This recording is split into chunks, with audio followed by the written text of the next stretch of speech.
তাহিরপুর স্বাস্থ্য কমপ্লেক্সে অনৈতিক সুবিধা দাবি করা ব্যক্তিদের বিরুদ্ধে মানববন্ধন। মির্জা রিয়াদ হাসানের বিরুদ্ধে তারা মানববন্ধন করছে, তাদেরকে টাকা না দেওয়ার জন্য মানববন্ধন।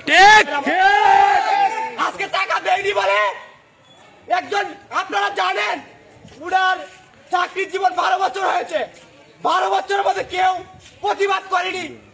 আপনারা জানেন এখন তাদেরকে টাকা দেয়নি বলে আজকে প্রতিবাদ সভা করছে, বলছে আবার তারা মামলা দিবে এবং তাহিরপুর থেকে তাকে বিদায় করবে। আমি বলতে চাই, আমরা ছাত্র সমাজ সবসময় ন্যায়ের পক্ষে ছিলাম এবং আছি।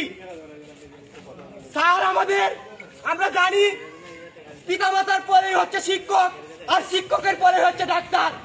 আজকে যদি একজন মূর্খেরও মাথা বাড়ে তাহলে আমাদের ডাক্তারের কাছে আগে যেতে হয়। তারা যদি আমাদের চিকিৎসা সেবা যদি না করে তাহলে আমরা সেবাখাত থেকে বঞ্চিত হব।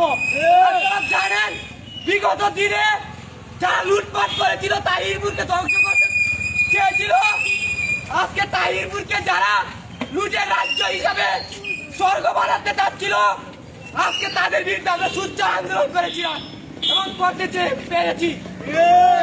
নানা বাধা, নানা সম্মুখীন হচ্ছে আমাদের স্যারের বিরুদ্ধে। এরকম কেন কথা হচ্ছে? আজকে বারবার বলা হচ্ছে তার তাহিরপুর থেকে বিদায় করার জন্য, বিদায় ঘন্টা বাজাচ্ছে। এসব যদি হয়, আমরা ছাত্র জনতা, আমরা 5ই আগস্ট ছাত্র জনতা মিলে নতুন বাংলাদেশের রূপরেখা হিসাবে নতুন দেশ স্বাধীনতা করেছি। ভাইরা আমার, স্বাধীনতা লাভ করেছি। 1971 সালের যুদ্ধ দেখেছি 5ই আগস্টের 2024-এর যুদ্ধ এবং নিজেও অংশগ্রহণ করেছি।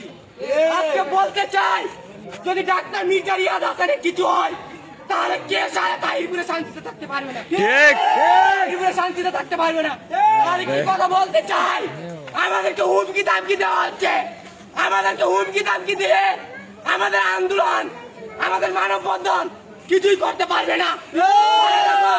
আপনারা সবসময় ন্যায়ের পক্ষে, সবসময় ন্যায়ের পক্ষে কথা বললেন। আজকে যদি মরতে হয় ডাক্তার মির্জা রিয়াদের জন্য মরেই যাব। তাহিরপুরের মানুষকে মুক্তি দিতে চাই।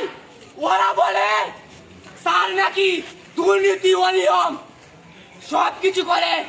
বাবাঘাটের দালালেরা হুঁশিয়ার, সাবধান।